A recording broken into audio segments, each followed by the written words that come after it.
श्रीलंका की नई सरकार ने देश में बढ़ रही आर्थिक तंगी को कम करने और घाटे को रोकने के लिए अपनी राष्ट्रीय एयरलाइन को बेचने की योजना बनाई है। यहां तक कि नई सरकार को अधिकारियों को सरकारी वेतन का भुगतान करने के लिए पैसे छापने के लिए मजबूर होना पड़ रहा है। श्रीलंका के नए प्रधानमंत्री रानिल विक्रमसिंघे ने सोमवार को राष्ट्र के नाम एक टेलीविजन संबोधन में कहा, मैं श्रीलंकाई एयरलाइंस के निजीकरण करने का प्रस्ताव देता हूँ जो व्यापक नुकसान उठा रही है। मार्च 2021 में खत्म हुए वित्त वर्ष में श्रीलंका की एयरलाइन 45 बिलियन रुपए यानी $124 मिलियन के घाटे में थी। भले ही हम श्रीलंकाई एयरलाइंस का निजीकरण करें, यह एक नुकसान है जिसे हमें सहन करना होगा।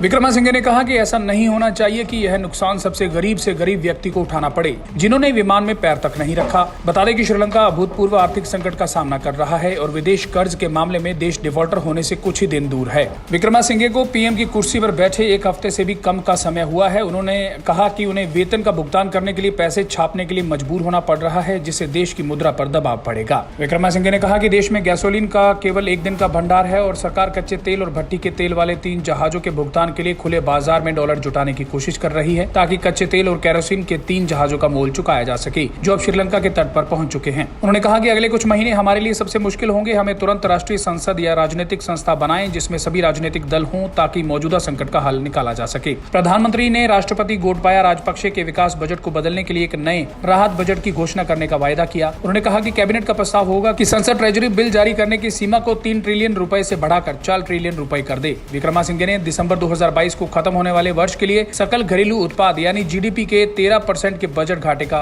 अनुमान लगाया है। ब्यूरो रिपोर्ट, सच कहूं।